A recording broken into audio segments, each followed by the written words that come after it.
Hello, peeps. So I am recording this live, which is not something that I had intended to do this week at all. But I went through 5 attempts to record it conventionally. I am losing my voice from the amount of talking I've tried to do, and my software is giving me a massive headache. So I thought the thing to do is to get onto YouTube, record this live on YouTube.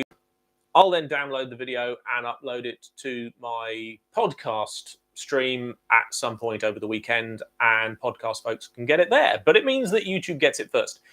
And I'm doing this live, and anybody that notices I'm doing this live is welcome to jump on the chat and comment, but just bear in mind that I may or may not be actually paying attention to the comments. So this week, I am looking at models of success, and this is very much in the line of my return podcast, my short one last week, the long period of silence that I had before that, and then my podcast series before that, which is the pursuit of entrepreneurship in this industry and what success looks like. And I'm going to be looking at 3 different businesses with 3 different models and 3 different results, but all of whom could be said to be successful in one way or another. And this is where we're going to come on to. But before I get to that, one of my patrons has asked me to talk about the Horus Heresy boxed set that has been teased recently at a Warhammer World event. And whilst I don't really like talking about Games Workshop products, because heaven knows they do not need the additional marketing, I did think that that release kind of illustrates something important to the topic at hand. And that important thing is that when thinking about entrepreneurship in miniatures wargaming, ignore Games Workshop. They are not a model to pay any attention to. They can get away with stuff that nobody else can do, and yet they can make it profitable. And I will explain why this is a really good example. At least why I think it's going to be a good example. Obviously, hasn't been released yet, so all caveats apply. Thus far, all we have seen of it is a photo, and I had planned on putting a photo up here for YouTube people to see, but I'm not clever enough to do that live, so forget it. Go and Google Horus Heresy Boxed Set 2022, and you should see the pictures. What we've got basically is classic Games Workshop box set, 2 armies, accoutrements, rules, play the game. Now, it's different to previous box set releases because it's the Horus Heresy, which means it is Space Marines versus Space Marines, which means that both armies are made of Space Marines. They do not have chapter-specific iconography, so you can paint them however you like. What that means, of course, is you can buy the box set, build all the Space Marines, and have a single army. And I suspect the majority of people will be doing that. The miniatures, beautiful as they are not my focus of attention. Rather, my focus goes to the templates, the whippy measuring sticks, the dice, and the technical scatter dice. I saw those in the photography, and my brain went, I have seen those before. In fact, not only have I seen them before, but they are still in the box in which I keep all of my counters, templates, and measuring devices. Reason being, that's what Warhammer 40,000 3rd edition looked like. Now, I'm not saying that the Horus Heresy box set is going to be based on 3rd edition, but the development of the Horus Heresy game has always been built on older architecture than the modern edition. And it would kind of tie in with the theme of the Horus Heresy being this game set in the past to use a rule set from the past. And for that matter, a rule set that is widely considered to be, of all the Warhammer 40,000 rule sets, the best, in terms of being the most well-designed for its purpose. When that purpose wasn't just to sell miniatures, I hasten to add. So it's not that surprising if they were to go back to 3rd edition. There are good reasons for it. Makes sense. I can see the argument and I approve. But if any company that wasn't Games Workshop released a new game, and that game was just more than, well, it's nearly 20 years old, was almost a 2-decade-old version of the game that is being played today, they couldn't do it. Nobody could get away with that. That would be laughed at. Games Workshop can do it. And as I say, it's not that they've got bad reasons for it. They've got good reasons for it, but they can do it, but nobody else could, with the possible exception of Wizards of the Coast. And they share that in common. So ignore them. They are not a good model for judging entrepreneurial success or even for making plans about how to build a business in this industry. So just put them to one side and move on. I do have somebody in the chat. It's Ali. Hi, Ali. Hi, Nused. I ought to know your real name, Nused. I can never remember who you are. Anyway, I do have folks in the chat. That is fun. Where was I? That's right. Moving on. We're going to talk about the three models. So the first one I want to talk about is DreamPod 9. Now, if you have just stumbled across this video, there's a chance that you may never have heard of DreamPod 9. If you follow Precinct Omega and you know who I am, there's a pretty good chance that you have come across DP9 before. They're a Canadian company, and their history is really interesting. And I didn't know a lot of it until I planned to feature them in this episode, and I went and did my homework. So they were originally a company called Janus Publications, which was founded back in the late 80s, amongst a boom of North American companies riding on the back of the success of Dungeons and Dragons to develop new role-play games, to exploit the open gaming license, to do all kinds of intellectual property exploitation for tabletop gaming, mostly built around role-play games. The big appeal of role-play games is that you just had to write a book. They didn't have to be characters or a board or complex machinery or anything like that. All you had to do was publish a book, and that book contained all the rules, and you could sell that book. It was great. Now, people realized quite quickly that actually those books cost a lot of money, sales aren't great, and a lot of the companies went away. But there was a big boom, and there are quite a few of those are still around today. People like White Wolf, Green Ronin, and DP9 are sort of survivors from that post-TSR 80s, 90s boom. So Janus split in the early 90s, and by that point, they had created their own internal game development team, which was known internally as DreamPod 9. And when the company split, Janus Publications went off and did something irrelevant to the purposes of this podcast, and DP9 became a new company specifically set up to develop new games, and in particular, to exploit an intellectual property that the designers of DreamPod 9 had come up with in-house, which is known today as Heavy Gear. In fact, it was known back then as Heavy Gear. It's always been known as Heavy Gear.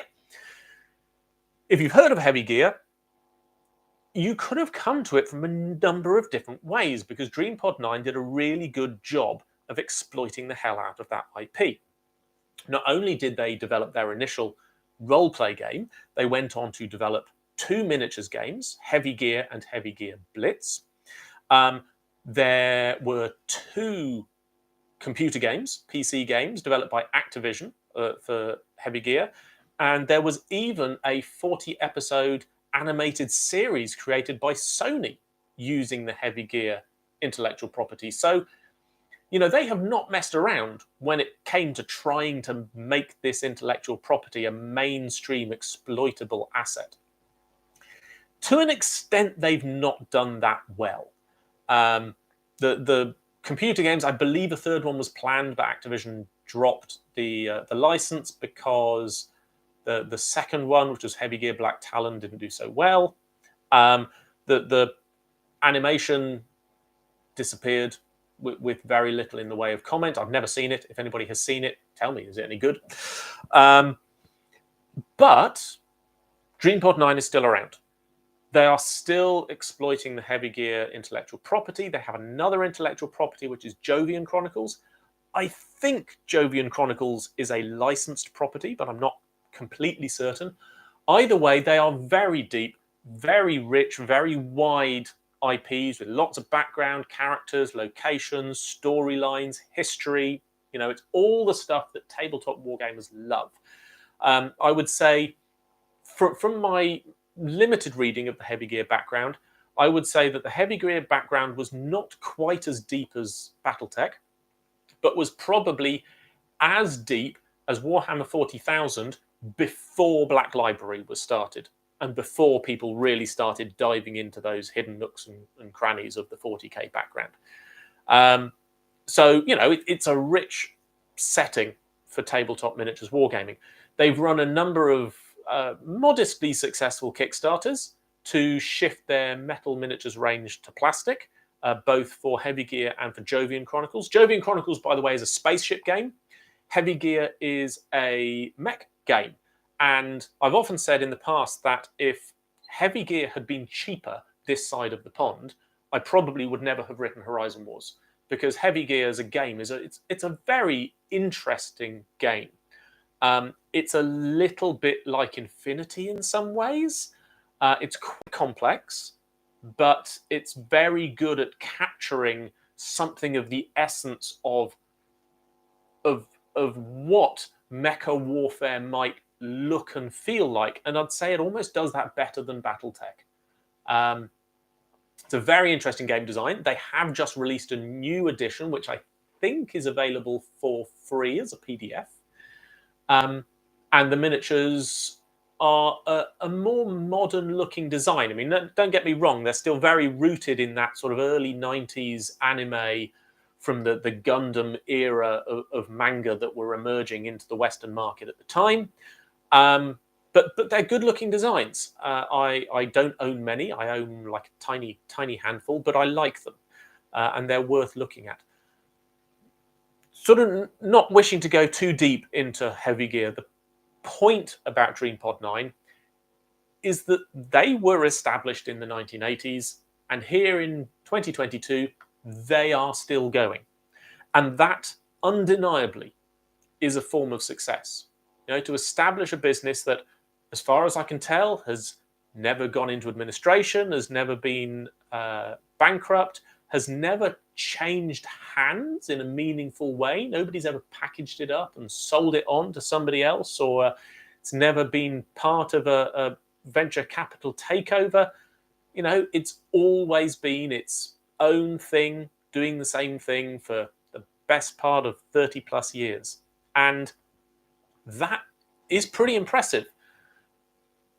Now, whether it's achieved what other companies that existed over the same time period have, well, absolutely not. But it's still here, and it's still making money, and it's still producing new content. And that is a form of success. I assume that it has employees who draw salaries, and it pays taxes. And a business to be able to pay a salary for that long, to develop new content and create new things for that long, is undeniably a form of success that I would aspire to. I think if Precinct Omega was still here in 40 years and was paying me a reasonable salary at that point, and we were still creating new things, I would consider that success. Admittedly, I would also be in my 80s. So I would hope I would have retired, but it would be success. So that's DreamPod 9. That's a model of success. Now, there is a sort of a downside for modern entrepreneurs taking on board DreamPod 9 as an example of success, and that is that the culture and environment for setting up and establishing a business in the late 80s and early 90s was very different to what it is today, especially when it comes to embedding an intellectual property for exploitation. In the 90s, we were hungry for exploitable intellectual properties. As miniatures wargamers at the time wanted the opportunity to find a new IP and put it down on the tabletop. These days, we are spoilt for choice. We are inundated. Looking aside from miniatures wargaming, we are inundated with new intellectual properties from every side, every day. You only have to open up Netflix to see both old and new IPs being exploited as far as they can to make money in every way. So it's a different environment to be trying to set up a business like that with the intention of longevity. And that's something for me to take on board, because something that Precinct Omega, of course, is trying to do is to create and embed a new intellectual property at a time when consumers are dazzled by choice in terms of IP. And I think it's a much harder ask than it was when DP9 was established. Maybe that's arguable, because, as I say, there was an explosion of companies like DP9 at the time, but all the same, that the freedom and accessibility of those IPs wasn't what it is today. So, moving on. Next company I wanted to talk about is a company that I haven't mentioned yet on the podcast, and I really should have done, because they've been around long enough and producing new stuff that, whilst it's been on my radar, I've never really put it out to talk about. And the only reason I can think of for not doing it is because I was jealous. And the company in question is Grey for Now Games. So Grey for Now is, wow, I mean, Grey for Now in many ways looks a lot like Precinct Omega, but better, which is why I'd probably say I was jealous. It's a one-person business. It was founded by a chap called Graham Davey. Graham is an ex-Games Workshop staffer, but as I've mentioned, GW isn't an example that an entrepreneur can really draw anything useful from. So I can't claim that Graham had some great advantage from the fact that he started from Games Workshop. He's well connected, but not all of those people are Games Workshop people. You know, he has drawn upon talent in his network to now produce two, by all accounts, excellent games. The first, which really sort of put Grey for Now on the market, was A Test of Honor, which is a medieval Japanese war game. And the new one, which is just now coming out, is 0200 Hours, which is a World War II skirmish game. And they are, by any measure, an impressively well-executed product. You know, not only do we have rules, we've got accompanying miniature sets. Those are available to retail in starter box sets that are beautifully designed, well illustrated, well laid out. Now, I've not played the game, but I mean, the critical reception of A Test of Honor has been very good, and the level of excitement amongst historical wargamers for 0200 Hours, based on their experience of Test of Honor, has been very high. So I can only imagine that they are well-designed games. I don't know Graham. I imagine that we've got acquaintances in common, so I may try to reach out, maybe see if he'll come on the podcast and talk about setting up Grey for Now and what that experience was like. But what I don't know about Grey for Now Games is how much money it's making. I have gone onto Companies House, done a little bit of digging, had a look at the micro accounts that have been filed. I can say that for a single person business, the capital assets of Grey for Now are healthy. But there's not enough detail there to know whether Graham is paying himself a good salary, whether he's drawing dividends, whether the business is self-sustaining. But it is clear that as a one-person business that is buying in talent to fill in the gaps that Graham himself can't add in terms of miniatures, sculpting, manufacturing, and art, it looks like Grey for Now is now a self-sustaining business. My impression is that the sales and popularity of A Test of Honor have been sufficient that it is the proceeds, the profits from A Test of Honor that are funding 0200 Hours. Whether those profits are also paying a salary and dividends, I don't know. I'm not here to dox Graham. I've done a little bit, teeny amount of internet stalking to understand that his partner also works.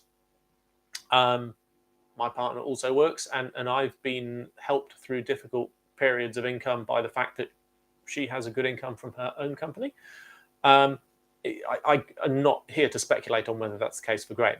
My impression is that this is a self-sustaining business, and that is a very important measure of success. If the profits from one project are sufficient not only to support the business's people, but also to fund the development of future products, that is without question a clear definition of entrepreneurial success. The reasonable question in the case of Grey for Now Games is whether the business has reached a point of maturity at which it can be said to have finished its entrepreneurial stage. is it at the point now of moving on into mature business stage? I think almost certainly not. I'm certain that Graham would say that it hasn't. Reason being, at the moment, he is the company's only employee, according to Companies House records. So I would guess that if he wants to grow the business, and most entrepreneurs would want to grow the business so they don't have to do all the work, I certainly do, I would guess that he would want to grow that profit income to the point that not only will it pay for him, but it will also pay for one, maybe two other additional employees. And at that point, maybe the entrepreneurial stage is finished and it can move forward as a more mature business. I don't know. Obviously, it would be lovely to have Graham to come on, talk to him about it, find out his own perspective. But from my perspective, as admittedly a jealous outsider looking at his impressive success, I see Grafenau Games as a successful business and a terrific model for entrepreneurship as to a path to success. It isn't a path that I would like Precinct Omega to follow. The idea of boxed games isn't something that I see in Games Workshop's immediate future, and I certainly don't see it as a measure of my success as a designer. But for other entrepreneurs in this industry looking to get in and to make a sustainable business model, Grafenau is an excellent example to look at closely. Think that's everything I've got to say on Grafenau. I'm not surprised. I've got 3 people watching, which is cool. Thank you very much for being around and available to watch this live video. If you've got any questions, you've got any feedback, any input, if you think I made any mistakes, throw it into the chat. It is one of the advantages with live recording that if I do screw up, you can correct me, and it means that the recording can be accurate. Right, let's move on to the last of the 3 companies that I wanted to talk about as models of success. And the third one is one that I have talked about frequently, and that is Parabellum Wargames. Now, I'm not egomaniacal enough to listen frequently to my own podcasts, so I can't always remember what I've said in the past. I can't remember if I've explicitly said that I was expecting Parabellum Wargames to fail.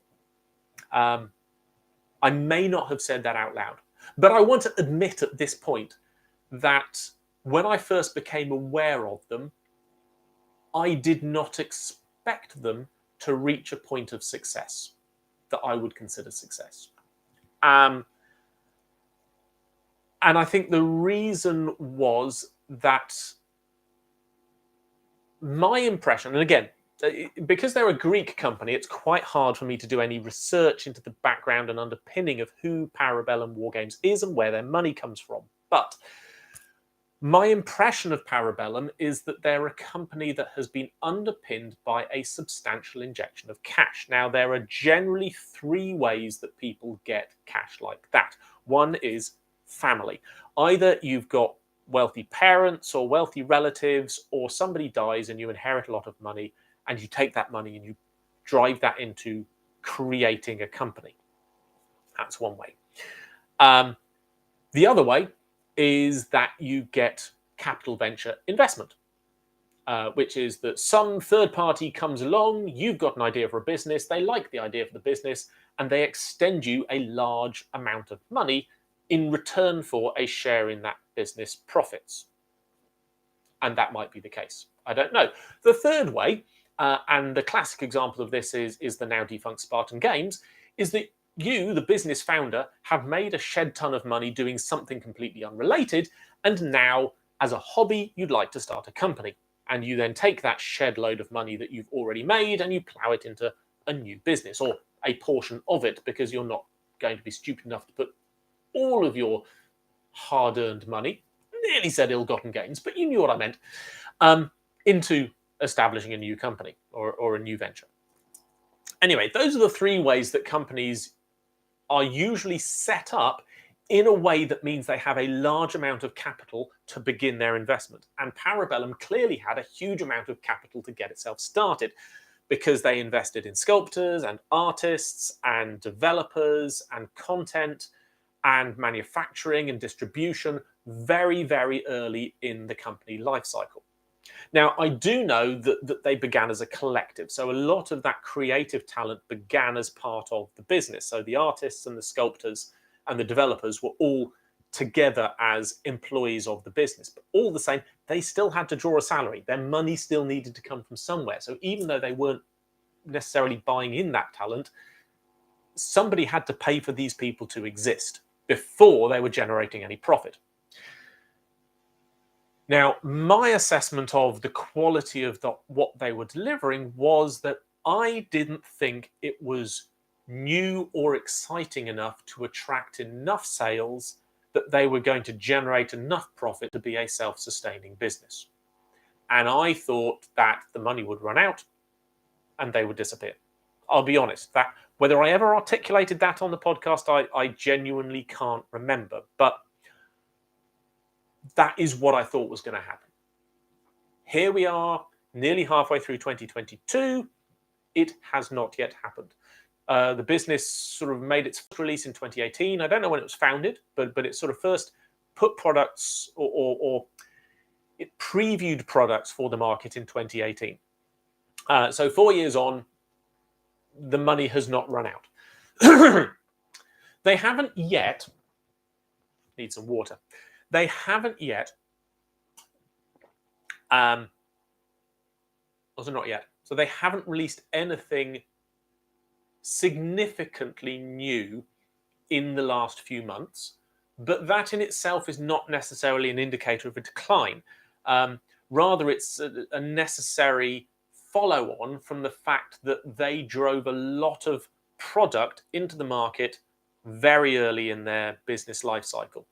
As soon as they were ready, they basically tried to deliver 4, 5 fully fleshed out playable factions into the market as quickly as they could, with plastic kits and resin heroes and rules and additional accoutrements and all kinds of stuff into the market really, really quickly. And I think they are now in a phase of sort of sitting back and trying to understand how well they have achieved market penetration with their existing product line. Their products are certainly on a lot of shelves in retail companies. I have no idea how well they're selling. When a company with a lot of capital is trying to gain rapid market penetration, what they tend to do is offer retailers significant discounts on the RRP, the MSRP for Americans.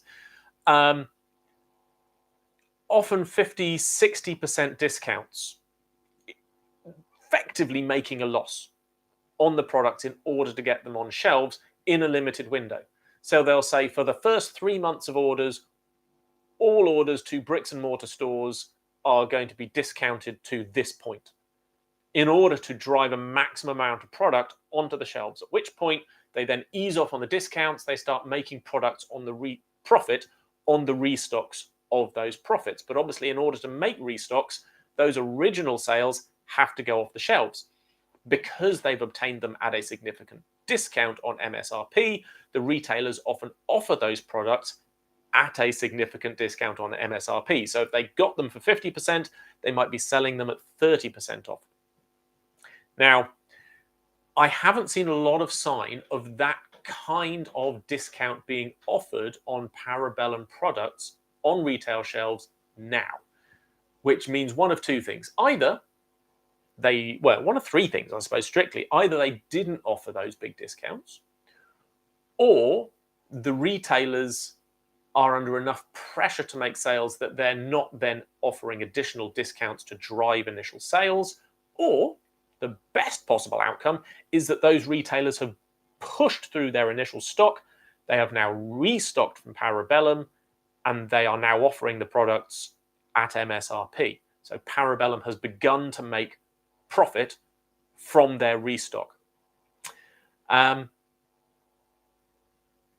don't know enough about Parabellum, and I got told off. One of my most recent videos was about the end of Dust 1947, Paolo Parente's weird World War II product. And a lot of people told me off in the comments. on that video well, I mean, mainly for accusing the product line of being wildly sexist, which it was. I stand by those comments, but they told me off for not understanding the game. And to that extent, I'm prepared to take it on the chin.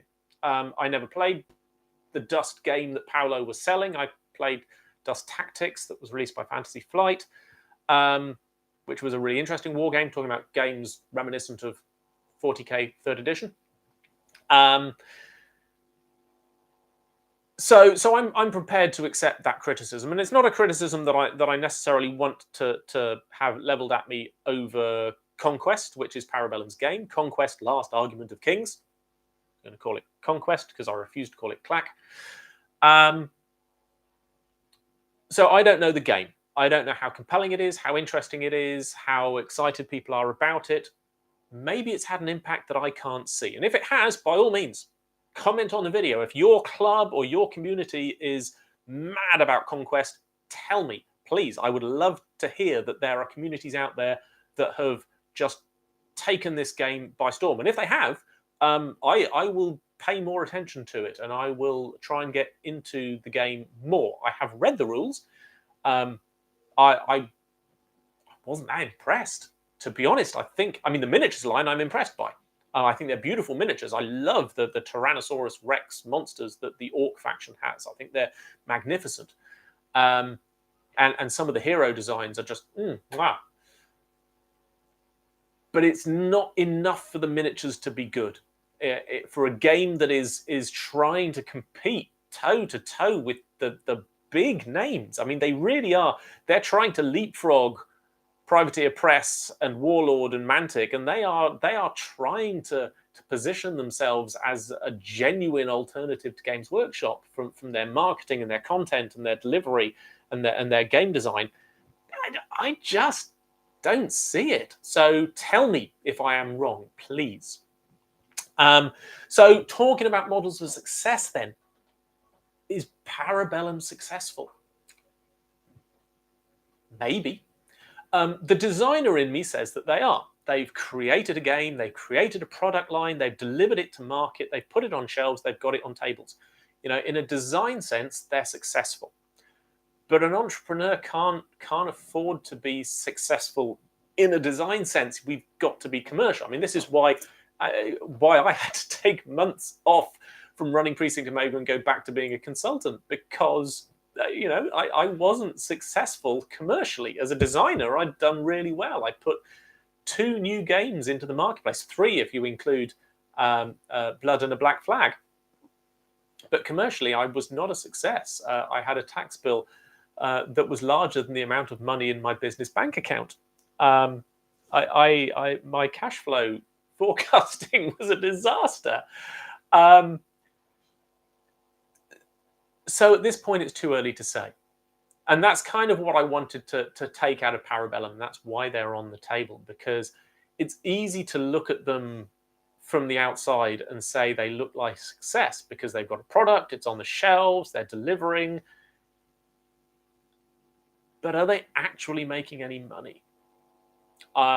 Maybe they are. Maybe they absolutely are. I can't see behind the shelves. If anybody from Parabellum would like to come and talk to me about their business, please reach out. If anybody watching this knows anybody at Parabellum, tell me. I would love to reach out and find out more about them. I'm not expecting any company to come and talk to me and tell me what their profits are if they're not publicly traded. But if you'd like to, please do. I'd love to hear from you. Okay, so those were my 3 models of success that I think entrepreneurs in this industry should look at to learn from. Not only to learn from what they've done well, in all 3 cases. Obviously, I'm particularly impressed with Gray for now. In terms of modern entrepreneurship, I think they're a fantastic. Graham, is a fantastic model of success. Whether he thinks so, I hope maybe I'll find out. But there's something to learn from all 3, both in terms of what they've done right and in terms of what they may be doing differently from what you or I are doing in entrepreneurship in miniatures wargaming. So that's kind of the first part of the podcast. And if I were recording this properly, I'd put in a music bumper here and then we'd move on for the next part. But because I've been forced to do this live, I'll move straight on to the next part. And the next part is to talk about, obviously, how Precinct Omega, how I am responding to learning from my studying of other people in the marketplace. And I am not going to lie to you, this is basically now a marketing operation because I'm running a Kickstarter. Not yet. It's not started yet. You can, if you're interested, you can sign up to follow. I will, in fact, let me see if I can put a link in the comments to it. There it is. I'm still live. I'm still live. Good. I'm always terrified that if I go away from the screen, my live thingy will stop. So there we go. So I've just popped a link to the project's notification page. So if you want to know when it does launch, and the scheduled launch is the 1st of August, which is the day I am returning from holiday. So I will be getting up on the last day of my holiday and launching the project as the first thing I do, and then having a very long car journey. It's launching on the 1st of August. If you want to get notification, follow that link and click the Notify Me on Launch button. So before I talk about what the Kickstarter is, though, because this is about business and entrepreneurship, I want to talk about my relationship with Kickstarter, because I have historically had a bit of a down on Kickstarter. One of the things that I've been frustrated by on Kickstarter is when I see established businesses using Kickstarter as a glorified pre-order system. Reaper is guilty of this. Mantic has been guilty of this, although they've backed away from it in recent years. Privateer Press have done it many times. Corvus Belly have kind of done it, although they've kind of run these Kickstarter exclusive things. They've got their new game Warcrow coming to Kickstarter in some form soon. It kind of annoys me. I can understand why they do it, but I feel like it muddies the water for businesses that are genuinely exciting startups. And I'd say Precinct Omega is genuinely a startup. Whether it's exciting is very much a question of taste. But I've also sort of been a bit frustrated with Kickstarter. I get a lot of my news from a website called Tabletop Fix, which is a fantastic blogspot site. It's ttfix.blogspot.com. And if you don't know it, I recommend it. There's news every day. There are new releases being announced there. Falk, who runs the blog, doesn't comment on them. He has no value standards. He just posts the news, and it's really useful if you're interested. He never ever posts Games Workshop news. So if you want to know about miniatures wargaming that is not Games Workshop, go and look at Falk's page, ttfix.blogspot.com. He doesn't make any money off it, and he absolutely should run a Patreon. I would absolutely put money into a Patreon to reward him for the time and effort he puts into that blog. But go look at it. And one thing that stands out there is the number of Kickstarter projects that are often one-offs or small-scale runs or another set of miniatures from a small manufacturer. And I don't resent small manufacturers using Kickstarter, especially not when they're producing physical products. But I do kind of resent the number of Kickstarters that there are for digital product ranges, when there are a lot of places where you can sell digital products. Which is why it is galling, ironic, humiliating to be starting a Kickstarter for what is at least partially a digital project. And I wanted to talk through my thinking as to why I went to Kickstarter.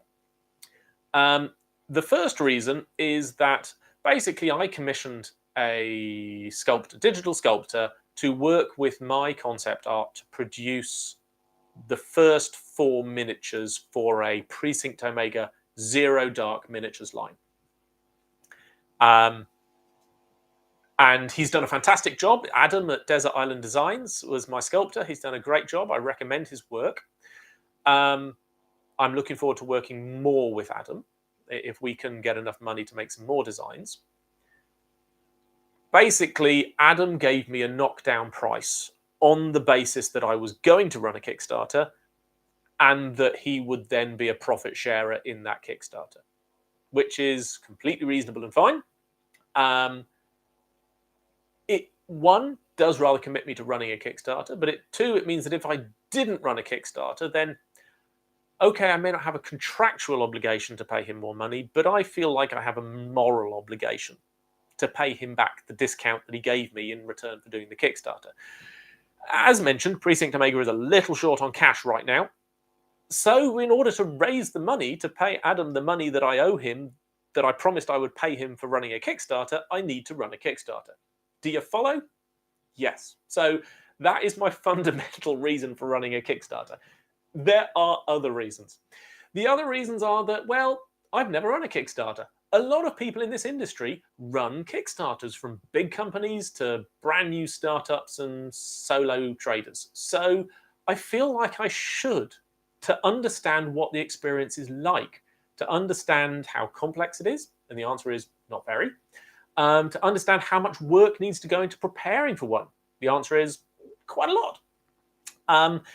And then to understand what the experience of running one and then fulfilling one, hopefully, if I'm successful, is actually like. And I think as a commenter on the industry, as much as I am a participator in the industry, I think it's important for me to have that knowledge. And if it's successful, will I run more Kickstarters? Yeah, I probably will, unless somebody out there wants to inject a lot of money into my business. I think I will have no choice but to run more Kickstarters in the future, if it's successful. If it's not, I will not do that, because I don't believe in throwing good money after bad. I'll try other things. And the other big reason for running a Kickstarter was summoned by a contact of mine, Ross, who runs Kraken Games. Kraken have run a lot of Kickstarters. He manufactures physical miniatures. They are traditionally sculpted, traditionally cast, beautiful designs. I love them. If you're into my Bull Monsters IP, there are loads of minis at Kraken Games that would be great for Bull Monsters. That game is still very much firmly in the development phase. No idea when it will come out of it. But I love his designs, and I've backed a few of his Kickstarters. And he, in conversation, said to me, it's just the best free marketing. And I absolutely see that. Even now that I've not launched yet, the additional attention that a business can glean purely from the act of running a Kickstarter is incredibly valuable in marketing terms. I absolutely understand why even what I would consider well-established companies look at the value that Kickstarter offers to them and say, yeah, we got to get me some of that. Even if they may not want to be crowding out the new content creators and the startups, even if they would rather Kickstarter be a place for innovative new beginnings, I can absolutely see why they look at what it offers and go, I cannot in good conscience ignore that opportunity. Now, there are businesses that have, and there are alternatives to Kickstarter. So obviously Nick at North Star Military Figures runs his famous Nickstarter campaigns, which are essentially glorified pre-orders. He's got enough of a loyal fan base that he can definitely get away with that and doesn't need the additional marketing of Kickstarter. I mean, I think to some extent, one could say that he would do better if he went to Kickstarter, but he's taken a moral position, and I enormously respect the position that he has taken. So credit to him for making that decision. I'm just going to pause briefly because I notice I've had a comment from Stefan. That's really not practically different to running a Kickstarter before commissioning the sculptor to raise funds to pay the sculptor. Seems perfectly fine to me. Oh, that's about why I'm running the Kickstarter. Yeah, the difference, and this was important to me, actually. He's talking about the fact that I'm running a Kickstarter in order to raise the money to pay the sculptor who made the models. Yes, the difference is that I already have the models made now. So that means that those 4 models, the digital files, I can deliver for those 4 models as soon as the Kickstarter is finished. And I think that's really important to have something you can put straight out. I think if I was raising the funds to pay a sculptor who hadn't yet made the designs, that would feel a lot dodgier. I'm not sure that I would back a Kickstarter where they just had concept art and they hadn't yet actually paid the sculptor to do the designs, because, and this isn't this isn't a comment on Adam, this is a comment on artists in general. Every artist I've ever worked with, every artist, even the best of artists I've worked with, have a tendency for deadlines to slip. And my deadlines slip all the time. My game design deadlines have crashed and burned badly over the last 12 months. So I would hate to offer something where I didn't have confidence in delivering it quite quickly. So that's my thought on that. So that's kind of why I came back to Kickstarter and went, okay, fine. I did look at the alternatives. I was talking about alternatives. Kickstarter doesn't work for me. I don't have an audience that's big enough to just run a pre-order campaign. I looked at other crowdfunding sites like Indiegogo. They offer different things, but generally what they offer is lower fees. And Kickstarter has fought back hard against that, and their fees are now down on what they were, which is a big deal. So Kickstarter kind of wins. There are others like GameFound that are great if you're releasing a whole game product, but I felt like it wasn't right for just miniatures. If I was releasing a new with accompanying miniatures, I might well go to GameFound. But Kickstarter is great if it's just the miniatures product. Other alternatives would just to put them straight into the market. Just produce them, stick them on my website. If you saw my sales figures, you'd know that was not a good idea. They'd sit there gathering dust, and I'd have stock that I couldn't ship for months. I still have a lot of Strato Minis stock. Please do look at my website. Please do buy stuff. It's gathering dust in my studio. Please buy it. That said, so that's why it's not going to go just straight up on my website. Kickstarter made all the right kinds of sense, so hence I am running a Kickstarter campaign. So having said all of that, and conscious that we are now 47 minutes in and I'd like to keep this under an hour, let me talk about what the Kickstarter is. What you will see, if you go to the pre-order launch page, all you will see is a photo that includes a part of one of the miniatures. The initial offer is 4 miniature designs. And if you've got Operation Nemesis, they will be familiar to you. We've got Abdallah, Kurtz, Ngana, and KB3, the drone. So those are my 4 heroes that are releasing. I consider 4 to be a good entry-level team for playing Zero Dark, which is why it started with 4 heroes. They are already sculpted.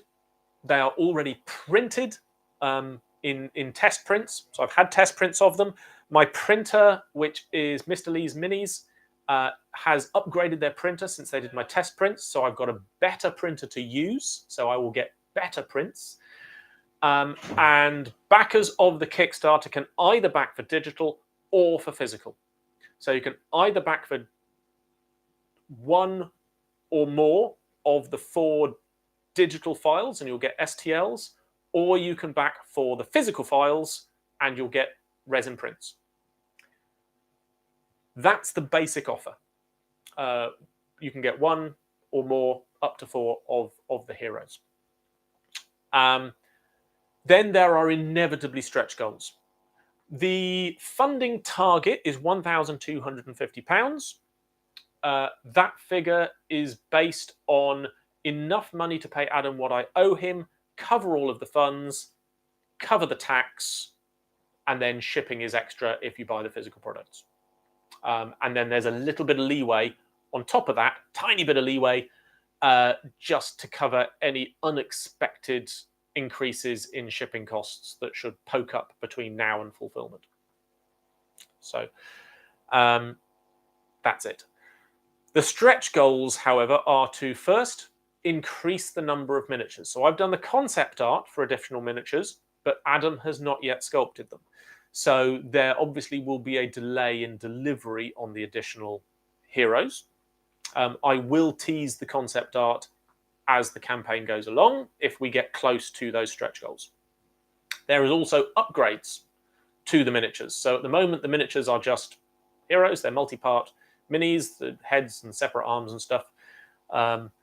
And the upgrades will allow you to add backpacks and then alternative weapons, because the arms are separate.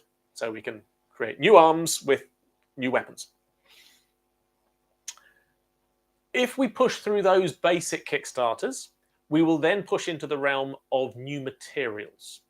So I am looking at being able to take the improved test prints, make some modifications to them to make them suitable for resin casting, cold cast resin molding. So traditional molding in en masse, rather than putting them through a printer. It is lower energy consumption, it is lower material consumption, and creates higher volumes. So if there's enough interest, that will allow me to put resin casts of the designs into the hands of backers and onto the shelves of my web store. So that would be good. If we reach beyond that, we'll look at white metal. And I will take those resin masters, turn them into hard rubber molds that will then be cast in white metal with the same level of fidelity. So that's the materials aspiration.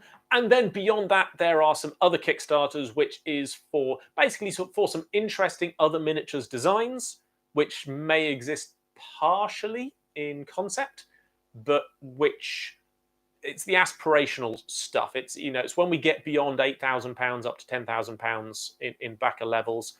I'll be able to make one of my heroes on a motorcycle, because we brought motorcycles into Operation Nemesis, and an X-Mech. So a Precinct Omega designed X-Mech. I will not do the concept designing for X-Mechs because I'm rubbish at drawing mechs. I will find a professional to do that design and get that over to Adam as well. That is a long-term, that would probably take 12 months to fulfill, the X-Mech. So I'm letting you know now that I've got a 12-month plan for fulfillment. That's basically the campaign. If we go beyond 10,000, I may make up new stretch goals, but I want to keep it achievable. So what I'm more likely to do is to take the proceeds from anything that we raise beyond our maximum stretch goal and turn that towards another future round of miniatures development that will begin to add things like modular grunts, bosses, nemesis, and then additional things like sentry guns, sentinels, mines, street furniture, maybe. One of my patrons asked about street furniture and terminals and stuff. There are some brilliant manufacturers already out there. Antonosity's Workshop, Micro Art Studios, people like that who already make great street furniture stuff. So I'm not sure that I'd be adding anything to the market to be producing those, but I'll look at it and see what else we could add. But I think I've got a game design schedule.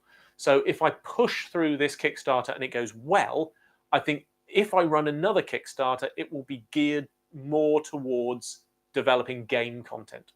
And we'll talk about that when we get to it. So there we go. We're approaching an hour. This has been an unexpected live broadcast. So for those of you that missed me going live, don't worry, you didn't miss anything. I didn't expect to be recording live. Basically, it was a sound thing. I would test my microphone and it worked fine. And then I'd record 10 minutes of content and I'd check in my editor and none of the audio was recorded. It was incredibly frustrating. And I don't know why it was happening. So I'm going to have to go away and do some technical digging to work out what's going on there. Because otherwise I'm going to have to do something like run Audacity at the same time as I'm running my video recorder, just so that I've got audio and video, which I can do, but it's a Heath Robinson solution I'd like to avoid. Anyway, thank you, those of you who did come in to say hello. Oh, hello. I've just had an update. Breaking news. Stefan tells me Antonosity's workshop shut down this week. Well, that's a blow. I knew they were in trouble. I thought they were going to come back. Hey, maybe some of their designs are for sale. I should probably look into that. Let's find out. Anyway, that's enough for this week. That's an hour of casting. And thank you very much to those who came live, and everybody else who's watching this later. I will see you next week.